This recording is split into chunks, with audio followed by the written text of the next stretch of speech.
bag siya no? Handy bag siya, no? Pero itsura niya, ayan. Tapos yun nga, ina-assemble nila para maging ganito na. Actually, sila yung nagbibigay o nag-produce internationally. At yun na nga mga bossing, may stopover na naman tayo dito sa may bandang Santa Clara, sa may Santa Maria, Bulacan pa rin to mga boss. At pinuntahan nga natin yung Rodara Handicraft dito, na which is ito yung mga handmade ratan ng mga bags at etc. Iba-iba pa ang mga gamit na gawa sa ratan na dito sa Santa Maria, Bulacan ay meron. Kaya naman ito pupuntahan natin at bibisitahin natin ang paggawaan nila dito mga bossing. Kaya naman samahan nyo pa rin kami dito mga boss, kasama ang Bulacan Vloggers. Tara! Santa Clara siya na malapit sa Walter Mart, yung kalsadang Patambubong. At ito si Kenyo Lester. Rodara Handicraft. Ayan. Pupuntahan natin ito. Paparini pa. Si Rai. Ayan. Ang Rodara Handicraft, which is ito internationally gumagawa, made from rattan. At ito, papasok tayo dito. Ayan. Mapalad tayo mga bossing na nakapasok dito sa kanilang ito. Actually, mga gawa na to na handicraft made from rattan. Ayan siya. Ang gaganda. Ayan. Iba-ibang shape ng handybag na Rodara Handicraft na gawang Santa Maria, Bulacan. Ayan, ang ganda niya. Diba? Actually, pang-international o talagang pang-abroad itong kanilang quality na ginagawa na patan dito. Na sari-sari. Ito mga bossing, nandito tayo ngayon sa kanilang showroom, which is ang dami nilang disenyo rito na talagang ito, hindi naman talaga siya literally for sale pa in local at international pa lang siyang na-avail. Actually sila yung nagbibigay o nag-produce internationally from Japan, sa Brazil, sa US at kung ano-ano pa. Lalo na isa pa yung may Disney sila na Mickey Mouse na disenyo. Pinapadalaan sila, then sila yung nag-create ng from rattan para maging ano na siya, products na siya. At eto, marami nga talagang iba-ibang klase ng disenyo dito. Mapipili o reference kumbaga ng gusto ng mga client. Ayan.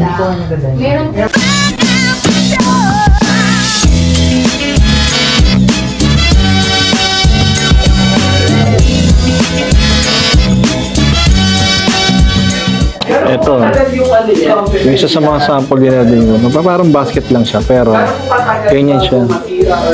Ang galing.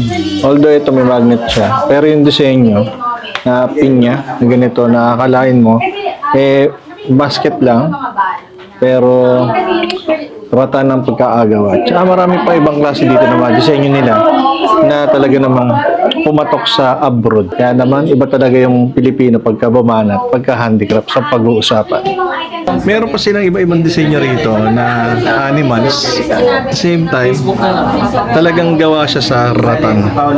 Na talaga namang yung skills ng Pinoy, malalaman mo yung tiyaga, tsaka yung sipag.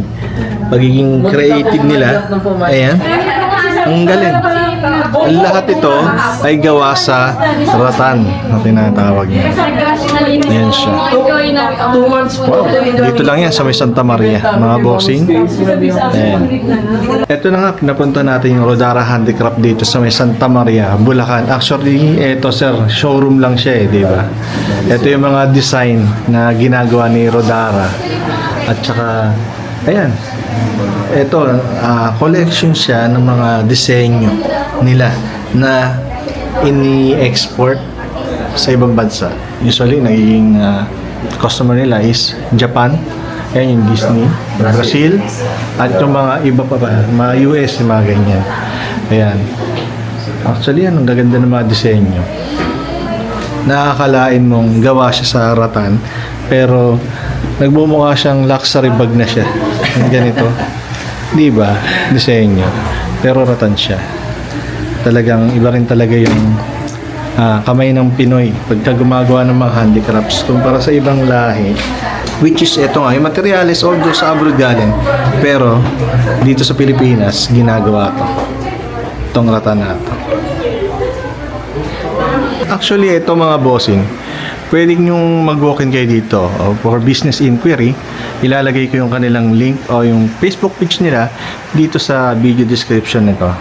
Para naman, ayun, yung iba, ma-aware na meron pala dito sa may bandang Santa Maria na ganito ang quality ng mga ratan, di ba? Handicrafts. Ayan, ratan made siya.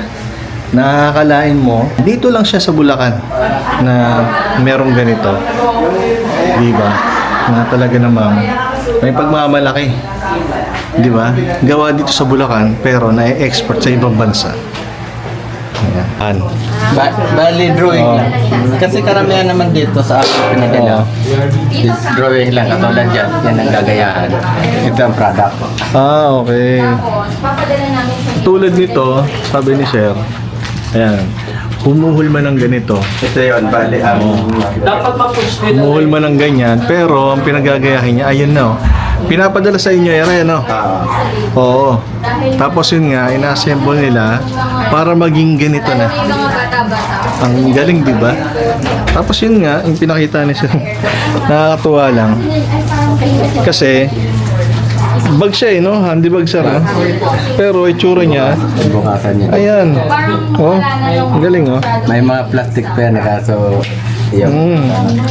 Di ba? Owner type na ratan. Ang galing. Mga kwan. Yung mga animal na to, no? Oo. Usually may magnet lang siya, no? Pag inopen mo yan, may mga lining lahat yan. Ayun. Oo, man. Ang galing naman kasi talaga. Nakakaano kasi yung disenyo niya, di ba? Animal. Tapos ratan pa siya, gawa. Di ba? Nakikita mo to. Horse to, kala mo display. Pero bag siya. Ayun, no? Oo nga, no? Pero pag kinon yan, Ayun, lagayan na siya. lagayan na siya. Oo, di ba? Kaya pag dinala, At saka yung ganito, sir, usually ano yung prone sa kanya para masira?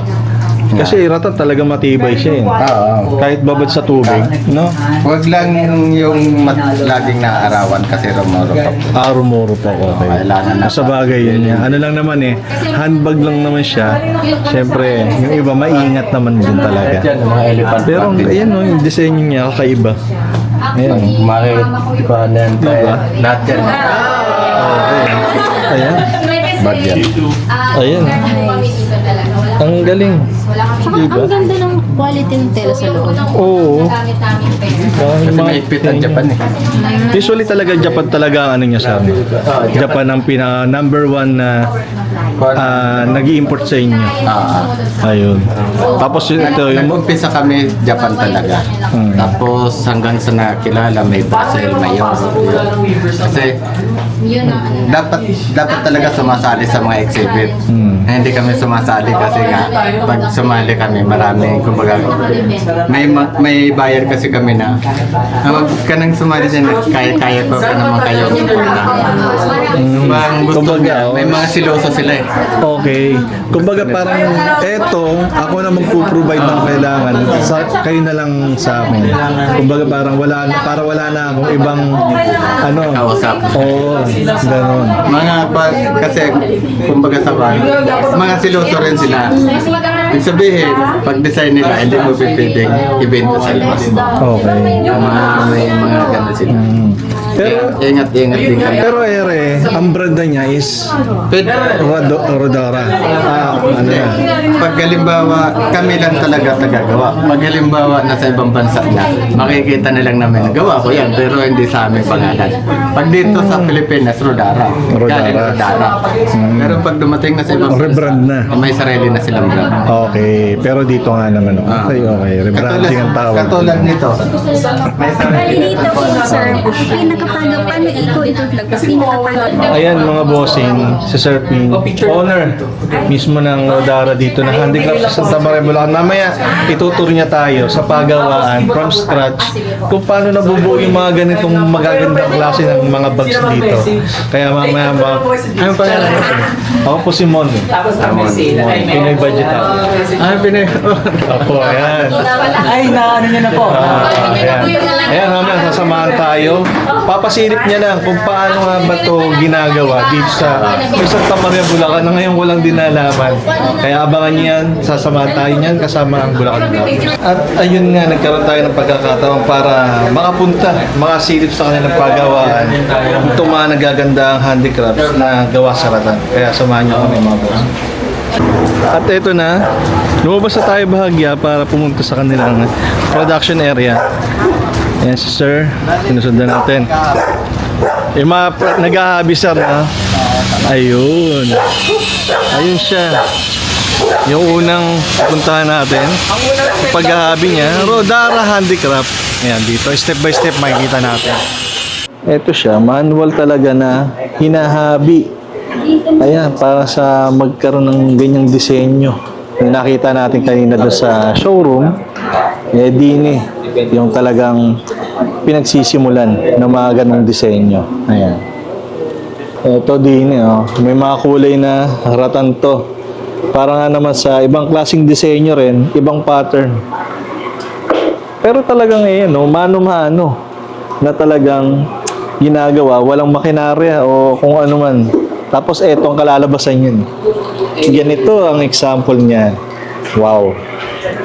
Although ito hindi pa siya finished product, dito pa lang siya sa step na to. Tapos sare. Talagang may diskarte na talaga.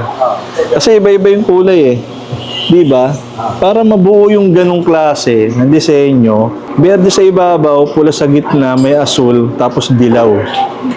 Talaga naman ito, mga skill talaga to. Tsaka talagang literal na malulupit. Yan. Bulacan. Boss, yung mga ganito, ilang oras yung nayayari, yung isang ganyan? Mahigit 3 oras. Tutok pa. No? Yung ano lang nga, yung pag-iap lang. Oo, yung ganyan pa lang. Ganito lang po yun. Oo. So, oras na. Ang kabiyak pa lang. Ba? So, ito dito yun. Ang kabiyak pa lang pala. Ilang oras na. Kaya naman talaga yung value ng mga ganito tama lang naman talaga. Na, matitigas eh. Yan. Galing. Tiyagaan talaga, mga bossing. At dito naman, nagtitipon-tipon yung mga Bulacan Vloggers para dito, yung sketch nato na ratan mismo. Eto siya, Ayan, Mataba ito mataba. Tapos, hihimayin pa yan. Hinihimay ho yan, Talagang tiyagaan. Job pa lang. Ito pa lang, from scratch to. Ayan. Saka yan, pipilasin ng mga talagang Pag sinalagay manipis. sa makina to, Ayun. ito na yung lalabas. By size Oo. lang, number 3, 1, 2, 3, gano'n. Okay, may mga numero Yung size na yan? ng kapal. 1.5 to. Ayun. May mga size to. Ito, parang kawayan. Ayun siya. Bali, may makikita mo mga size. Okay. Iba-iba. Iba-iba yung size niya. 1.5, number 2, number 3. Ito pa So, ang maximum niya is number 3 na. number 4. Meron pa. Depende rin sa disenyong gagawin nila. Mayroon pang mas malaki dyan. Okay. Kaya makikita nyo, isinisit sa makina yon para paglabas. Paglabas yun na Kung yung anong gustong size. okay na kapal din, Okay. So may machine din talaga. May machine din talaga. Siyempre, hirap nito, Napakahirap nga naman. At saka yung pantay-pantay, biruin mo. Makina na tala tumitirada dyan. Pero yung pag ng bagyan, handicraft talaga, kami talaga. Tayong Yun. yung mga... Meron din sila dito yung tinatawag na abaka. O nga naman sa mga handle at saka sa pang-ibabaw. Basta yan, hinahalo yan. Ginagawa rin pong bag. Pag halimbawa makikita yung mga bag ng Bicol, handicraft ng Bicol, karamihan ang mga. Karamihan abaka. Matibay din sa tubig yan. Oo, Ayun. sa amin. Bicol ako. Bicol, Manoy pala. Ayan. Bicolano pala. Si Sir. Ayan. So dito makikita natin, meron ng mga finished product dito na nalagyan na ng kulay. Actually, eto siya. Yung nagkukulay dito. Ayan. Siya yung nagbabase ng kulay. Ayan. Eto. Dito nilalagyan ng kulay. Ayan. Bawat disenyo, dito yung nilalagyan nila ng pattern na design na kulay. Tapos yun ini-spray doon, banda. Yung mga ganito ay finished product na mula dito. Ayan. Tapos meron pa tong pupuntahan na ibang stage para sa pagiging ano na niya, final na niya. Ayan, tara. Ayun nga mga bossing, after natin puntahan doon sa pagawaan sa mga nagdidisenyo, paghuhulma. Dito naman tayo pupunta sa kumbaga final stage o yung final touch ng products nila. Kaya tara mga bossing, samahan niyo pa rin kami. So, eto na. Puntahan natin yung final stage ng product. Actually ito, itsura pa lang at saka amoy nito, legit na leather siya. Ayan, hindi lang siya yung man-made leather actually. Kaya isa rin to sa nagpapatas ng value pagka ini-export na. Ayan.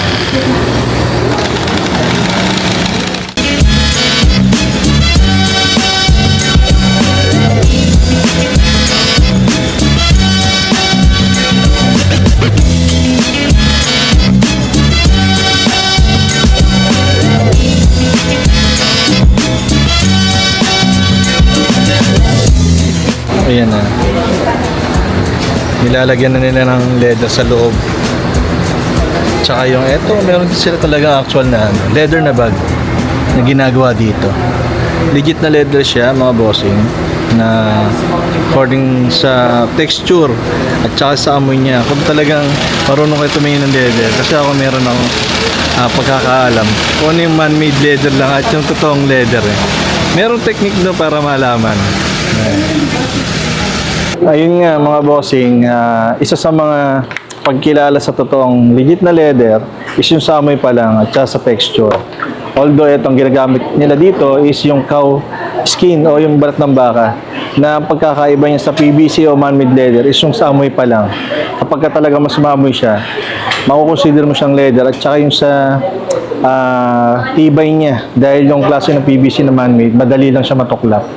Kumpara sa totoong leather na legit, talagang matibay siya kahit pa maraming panahon ng lipasan niya. Ito. So ito naman yung yung nilalagay sa loob, yung tela, cutting station dito. Ayan mga bossing. Ito yung part na nilalagay sa loob ng mga bawat disenyo sa saratan. Yung pating loob na niya na tela. Ayan ito. Kinakat siya according sa disenyo, manually. Ayan. Yun nga mga bossing, talagang sa nature ng handicraft ay makikita mo ang tiyaga, sipag at pagiging creative nating mga Pinoy na hindi mo matatawaran ng galing, kaya naman literal na pang world class. Kaya mapalad tayo na nasaksihan natin from scratch to international na produkto na dito pala sa Santa Maria, Bulacan nagpuproduce ng mga bags at luggage na gawang ratan na talaga namang pang world class ang datingan. At hanggang sa muli, kita-kits mga bossing, keep safe, God bless, and the peace.